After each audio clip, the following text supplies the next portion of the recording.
देश भर में आज से शुरू हुआ 15 से 18 वर्ष के बच्चों का कोरोना टीकाकरण। कोविन ऐप पर रविवार तक हुए थे 7 लाख से ज्यादा रजिस्ट्रेशन। बच्चों को लगनी है सिर्फ स्वदेशी कोवैक्सीन।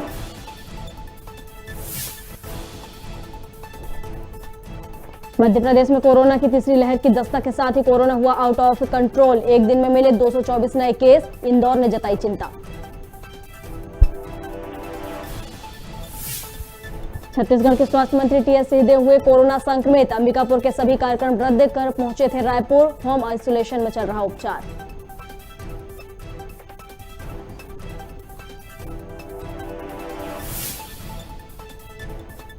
छत्तीसगढ़ के अंबिकापुर में पैसा डबल करने के नाम पर ठगी करने वाला आरोपी गिरफ्तार। नेपाल बॉर्डर के सीतामढ़ी से आरोपी को पुलिस ने किया गिरफ्तार। न्यायालय में भेजा 5 दिन की रिमांड पर।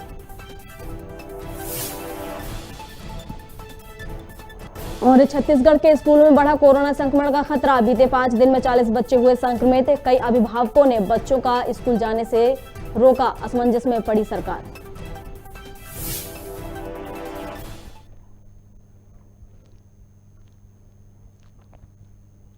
नमस्कार, खबर भारत देख रहे हैं आप। मैं हूं आपके साथ प्रियंका। चलिए बढ़ते हैं खबरों की ओर।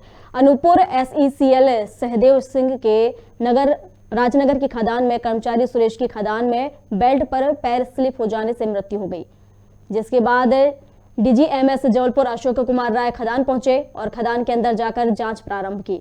उनके खदान से बाहर आने के बाद अब चर्चाओं का बाजार गर्म है। मृतक गोरखपुर उत्तर प्रदेश का निवासी था। मृतक की मृत्यु कैसे हुई और इसके लिए कौन जिम्मेदार है, यह तो डीजीएमएस के जांच के बाद ही सामने आएगा।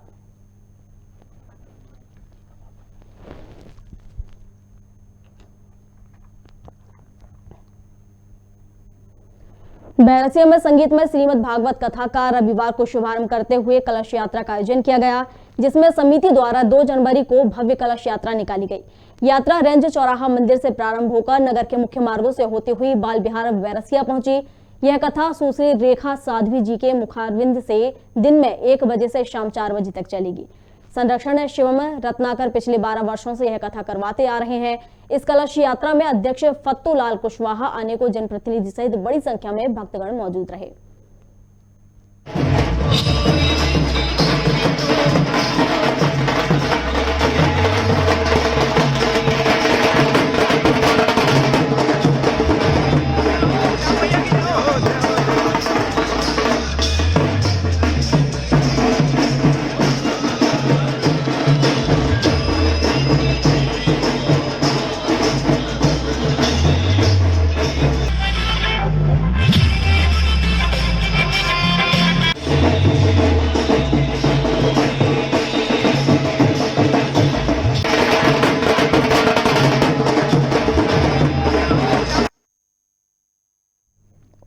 समाजवादी पार्टी के प्रदेश अध्यक्ष यश भारती ने भी आंदोलन कर रहे ओबीसी युवाओं की गिरफ्तारी पर शिवराज सरकार की कड़ी आलोचना की है और कहा कि देश की समस्या को लेकर यदि बेरोजगार युवा, दैनिक वेतनभोगी कर्मचारी या कोई भी यदि अपने हक की या अधिकार की बात करता है और शासन की गलत नीतियों का विरोध करता है तो उसकी आवाज दबाने का काम किया जा रहा है।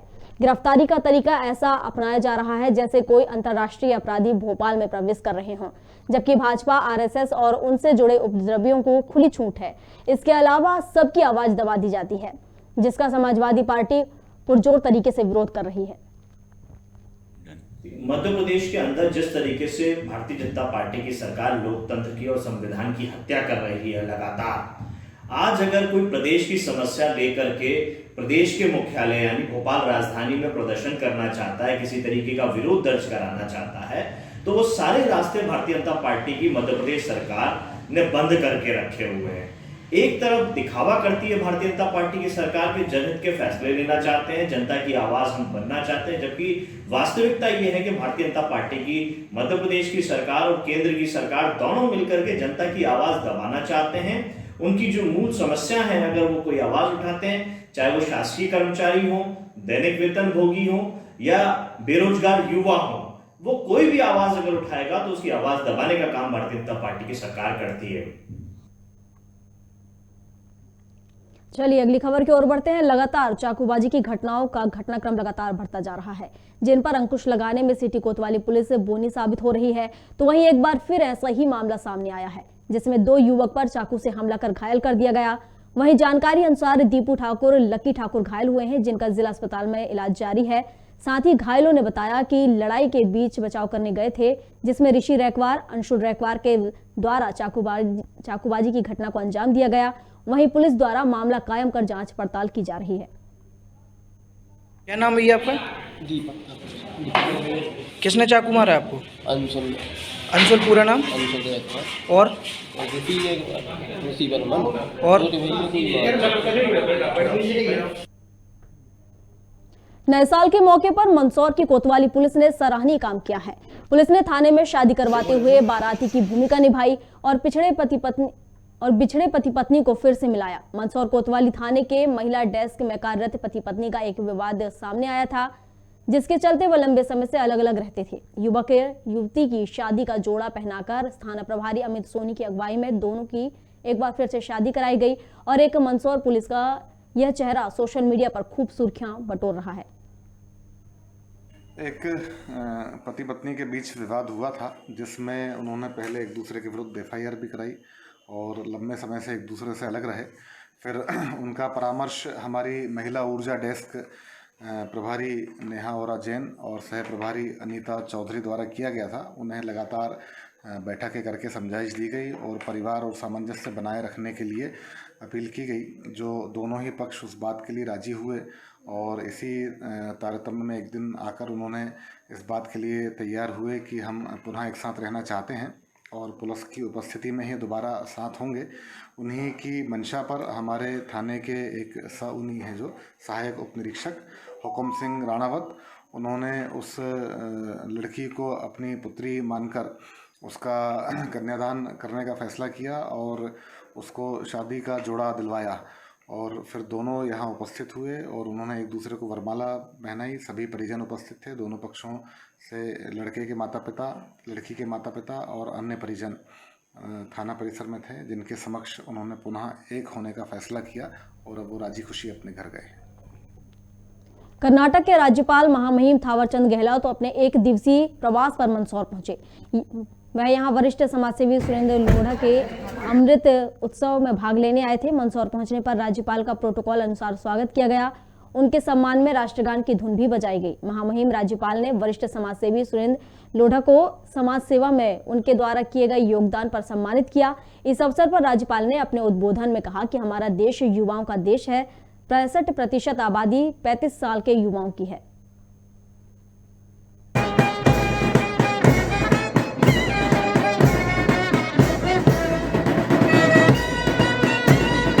का सम्मान है, यह संस्कृति का सम्मान है और इतिहास का सम्मान है। बहुआयामी व्यक्तित्व के धनी श्री सुरेंद्र जी लोढ़ा का संबंध साहित्य की समग्र विधाओं से रहा है। श्री हम सब लोग इस सारस्वत आयोजन सुरेंद्र जी लोढ़ा साहब कर्मठता से काम करते हुए सकारात्मक एवं स्वस्थ पत्रकारिता का संपोषण करते रहे हैं। आपका श्रेष्ठ पत्रकार के रूप में पूर्व में सम्मान भी 33 साल से कम उम्र के युवाओं की है। उनको देशभक्ति, देश धर्म संस्कृति, देश की एकता, अखंडता, समता और समरसता देश में प्रचारित हो। लोग इस प्रकार के आचार विचार से ओतप्रोत होकर के इस दिशा में जितना योगदान दे सकते हैं वो दें। शहर में बढ़ रहे अतिक्रमण को लेकर प्रशासन ने कार्रवाई की है। अतिक्रमण मुहिम चलाकर रास्ता साफ किया है। नगरवासी पिछले कई दिनों से अतिक्रमण को लेकर बार-बार शिकायतें कर रहे थे। वहीं नगर के मेन बाजार में बढ़ते अतिक्रमण के कारण बड़ा जाम लगता था। नगरपालिका, अमला व पुलिस प्रशासन की संयुक्त कार्रवाई से बस स्टैंड अतिक्रमण हटाया गया। अब देखना होगा अतिक्रमण मुहिम कब तक चलाई जाएगी। नगरवासी नगर में फैल रही अव्यवस्थाओं को लेकर लंबे समय से प्रशासन से मांग कर रहे थे, शहर को अतिक्रमण मुक्त कराया जाए। नगर के लोगों को आने जाने में सुविधा होती है, उसको दृष्टिगत रखते हुए जो अतिक्रमण किया गया है, जहाँ पे जो फालतू चीज़ें खड़ी है, अव्यवस्थित जो चीज़ें फैलाना करके रखा लोगों ने, उसको व्यवस्थित करने के लिए नगर पालिका ने आज बल मांगा था, उपलब्ध कराया। फिलहाल अभी शांति से अतिक्रमण हटाने का कार्यक्रम चल रहा है। क्या 4 दिन पहले कुछ दुकानदारों के खिलाफ एक्शन कार्रवाई की गई? कई बार समझाने के बाद, मौके समझाने के बाद भी जब आदमी वाद विवाद पे उतर आता है और ऐसा लगता है कि यहाँ कुछ ना कुछ विवाद हो जाएगा, या तो आने जाने वाले राहगीरों से हो जाएगा, या उस दौरान को भी ऐसी कुछ स्थिति बन रही थी जिनके खिलाफ में पुलिस के द्वारा कार्रवाई की गई थी। ये जो अतिक्रमण है दुकानों के बाहर रखा जा रहा है, जिससे यातायात और नगर के लोगों को दिक्कत आती है, एसडीएम साहब के आदेश अनुसार आज हटाया जा रहा है। सर अभी कहाँ से शुरुआत की गई है? ये अभी छतरी चौराहे से शुरुआत करी है, तो दुकान वालों को समझाते जाना है, और अंदर बसें जो पुरानी रखी हुई है जिनकी वजह से यातायात और लोगों को दिक्कत आती है, उनको हटवाएंगे और रिटर्न में आके फिर इन सबको खोल दिया जाएगा। कितने दिनों की मुहिम चलेगी सर? ये तो दस्ता बना दिया है, ये नित दिन चलेगा। नवज्योति नेत्रदान समिति जीरापुर के प्रयासों से धीरे धीरे पूरे राजगढ़ जिले में लोग नेत्रदान के लिए प्रेरित हो रहे हैं। इसी का एक उदाहरण दिया है नरसिंहगढ़ के बक्सा परिवार की महिला नताशा मोहित गुप्ता ने, जिसने नेत्रदान के संकल्प के साथ नए साल का स्वागत किया। नताशा बचपन से ही नेत्रदान से प्रभावित रही हैं, परंतु उन्हें इस बारे में जानकारी नहीं थी। नवज्योति नेत्रदान समिति से उन्हें सहयोग मिला है। नताशा ने सभी नागरिकों से नेत्रदान के लिए आने जाने की अपील की, जिससे अधिकतर लोगों की अंधेरी दुनिया में रोशनी आ गई। नमस्कार, मेरा नाम नताशा मोहित गुप्ता है।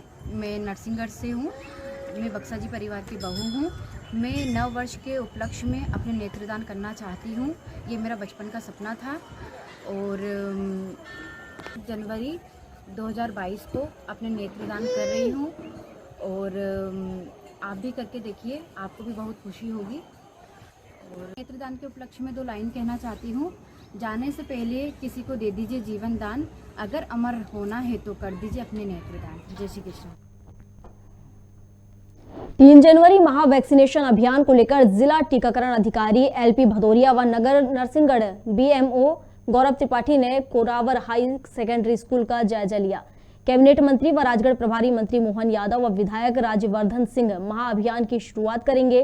पहले दिन कुरावर नगर में 1450 बच्चों को टीका लगाने का लक्ष्य रखा गया है। कल माननीय प्रभारी मंत्री जी, राजगढ़ जिले के जो प्रभारी मंत्री जी हैं, या माननीय यादव जी, कुरावर जो हमारा हाई सेकेंडरी स्कूल, इसमें 15 से 18 वर्ष के जो बच्चों का टीकाकरण उसका शुभारंभ करेंगे। इससे जन जागृति होगी।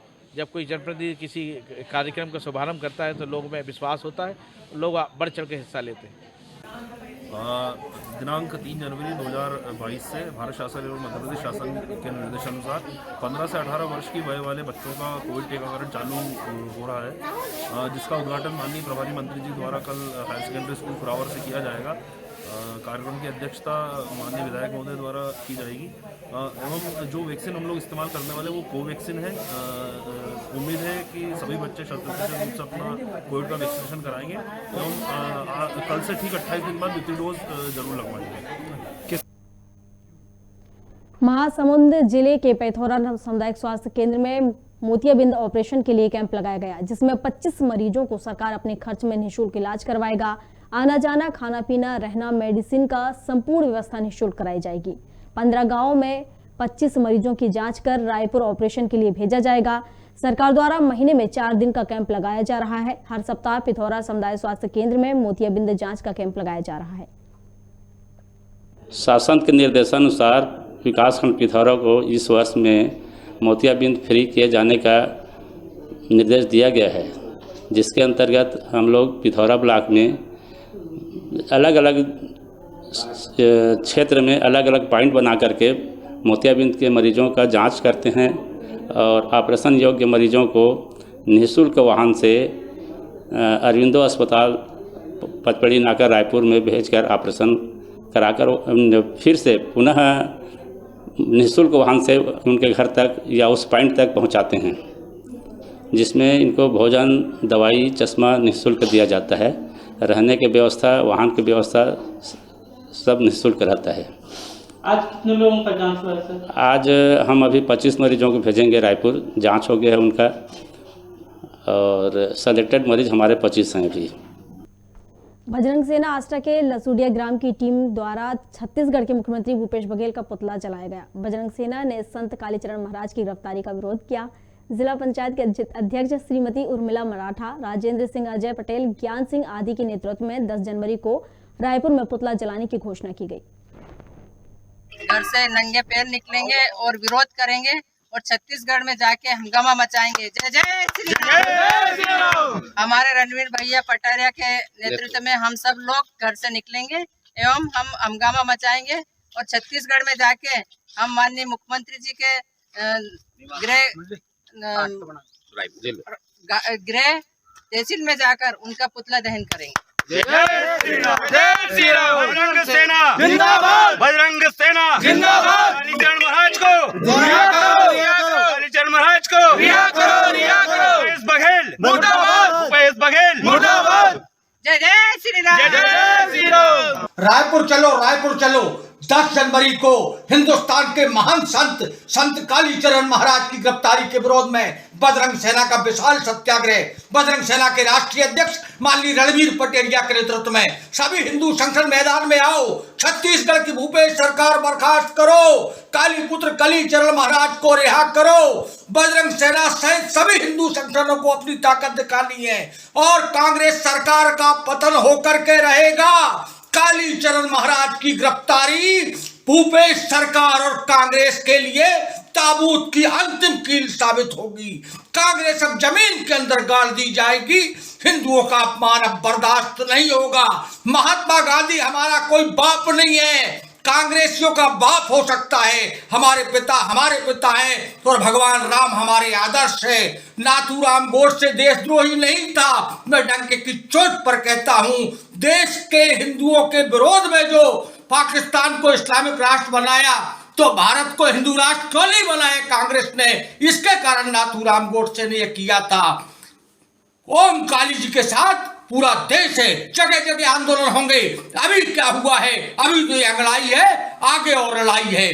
10 जनवरी छत्तीसगढ़ चलो, रायपुर की राजधानी में बजरंग सेना का विशाल धरना सत्याग्रह। शिवपुरी जिला न्यायालय में स्वीपर, चपरासी जैसे 20 पदों के लिए भर्ती निकली तो इंटरव्यू देने वालों की लंबी कतार देखने को मिली। जहां हजारों की संख्या में लोग इंटरव्यू देने के लिए उमड़ पड़े। बेरोजगारी का आलम ऐसा कि चपरासी की नौकरी के लिए MBA, BA, MA पास शिक्षित की भी वहां पर पहुंचे और इंटरव्यू देने घंटों लाइन में लगे रहे। और करने वाली बात यह है कि ऐसा हाल तब है जब सरकार रोजगार मुहैया कराने के बड़े बड़े दावे कर रही है। किस लिए आए थे आप यहाँ? इंटरव्यू के लिए। काई का इंटरव्यू है आज? वही चपरासी का। हाँ। कहाँ पर आए थे आप? कौन सी जगह पर आए थे? यहीं कोर्ट पर। फिर इंटरव्यू हुआ आपका? अभी नहीं हुआ, बहुत देर से पड़ा। कितना टाइम हो गया? सुबह 6 बजे से आया हूँ। किस पोस्ट के लिए इंटरव्यू देने हैं?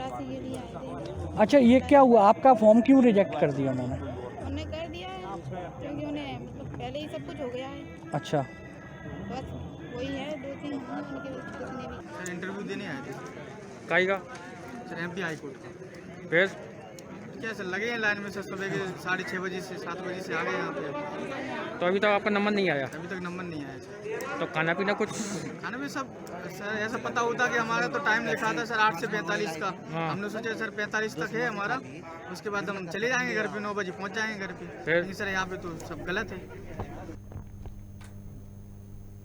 चलिए अगली खबर की ओर बढ़ते हैं। उमरिया जिले के नरोजाबाद थाना क्षेत्र अंतर्गत ग्राम सस्तरा के साखी कुंड पुल के पास एक कार पुल के नीचे जा गिरी, जिसमें 3 लोग घायल हुए हैं। मौके पर मौजूद लोगों ने डायल 100 को सूचित किया, जिसके बाद राहगीरों की मदद से कार में फंसे लोगों को निकाला गया। वहीं इनमें नरोजाबाद और पठारी के बीच करीब 3 साल के निर्माण कार्य कर रही TBCL कंपनी की लापरवाही के चलते यह पूरा हादसा हुआ है। निर्माण का कार्य चल रही है, इसके बावजूद वहां पर कोई सांकेतिक बोर्ड नहीं लगे हैं और ना ही सही डायवर्जन बनाया गया है। निर्माणाधीन पुल के पहले अगर कोई सांकेतिक बोर्ड लगा होता तो यह हादसा टल सकता था।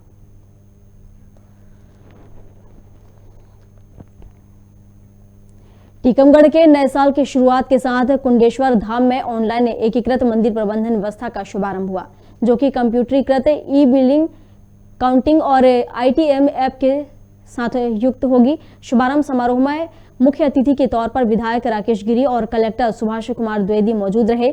दीपक प्रज्वलित कर मंदिर ट्रस्ट कमेटी के द्वारा सभी अतिथियों का मालाओं से स्वागत किया गया।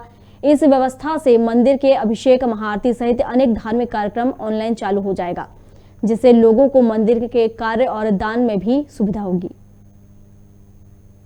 देखिए, कुंडेश्वर महादेव मंदिर ट्रस्ट के द्वारा आज से ऑनलाइन एकीकृत मंदिर प्रबंधन व्यवस्था की वेबसाइट लॉन्च की गई है और इस वेबसाइट के माध्यम से जो एक पारदर्शी तरीका रहता है, ज़्यादातर कुछ लोग ये भी मन में शंका उठती है कि भाई हमारा जो दान है वो सही जगह जा रहा है कि नहीं जा रहा है, तो वो पूरी ऑनलाइन दिखेगा। जो भी मंदिर की आय होगी, जिन जिन कामों में मंदिर व्यय कर रही है, कितनी राशि व्यय कर रही है, वो भी ऑनलाइन रहेगा। खबर भारत में खबरों का सिलसिला लगातार जारी है। आप बने रहिए हमारे साथ और देखते रहिए खबर भारत। नमस्कार।